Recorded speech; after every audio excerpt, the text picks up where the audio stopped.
টুপি নিজেও পরে না, যারা পরে এদেরকেও পছন্দ করে না, নিজেও পর্দা করে না, যারা পর্দা করে তাদেরকেও পছন্দ করে না।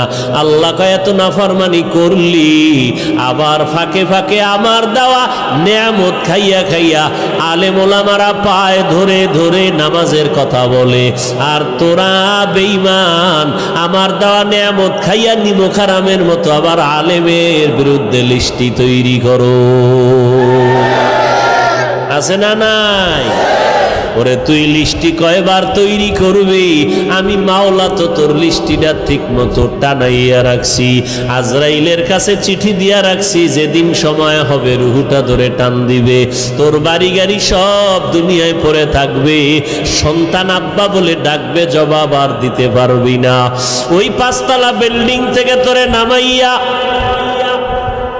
যতই টাকার মালিক হও, যমুনা গ্রুপের মালিক করোনায় আক্রান্ত হয়ে গেল, 1000 কোটি টাকা দিয়া চাইলো আমার দেহটা সুস্থ করে দাও, কেন ডাক্তার আজও পর্যন্ত পারল না। বান্দার সব দুনিয়াতে ফালাইয়া চক্ষু অন্ধ হয়ে গেল, 3টা সাদা কাপড় নিয়ে কবরের বাসিন্দা হয়ে গেল। এখন খবর নাও, যমুনার মালিকের মাইয়া ভোলারা এরা আনন্দে চিৎকার দেয়, বাবার খবর নেয় না। কথা ঠিক নেই?